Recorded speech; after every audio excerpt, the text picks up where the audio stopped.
বন্ধুরা দেখে যাও, একদিন কুদ্দুসের ভাই বাসার চালে থেকে একটা তরমুজ কাটছিল। এমন সময় কুদ্দুস নতুন একটা বিয়ে করে বাড়িতে নতুন বউ নিয়ে আসলো এবং কুদ্দুসের ছোট ভাই জোরে করে তরমুজটা টান দিল এবং সেই তরমুজটা গড়িয়ে গড়িয়ে গিয়ে বউয়ের মাথার মধ্যে পড়লো এবং তরমুজটা ভেঙে তার মাথার মধ্যে পুরোটাই ঢেকে গিয়েছিল এবং সে থর থর করে কাঁপতেছিল।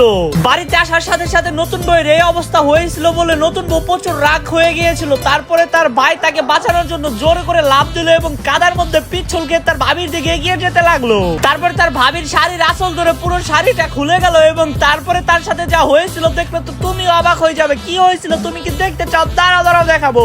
কিন্তু তার আগে বন্ধুরা, মা বাবা হচ্ছে পৃথিবীর সবথেকে দামি সম্পদ। তুমি যদি তাদেরকে ভালোবেসে থাকো তাহলে আমাদের ভিডিওতে একটি লাইক করে দাও এবং চ্যানেলটিকে সাবস্ক্রাইব করে দাও এবং সবশেষে কমেন্ট বক্সে বলে যেও তো আই লাভ ইউ মা বাবা।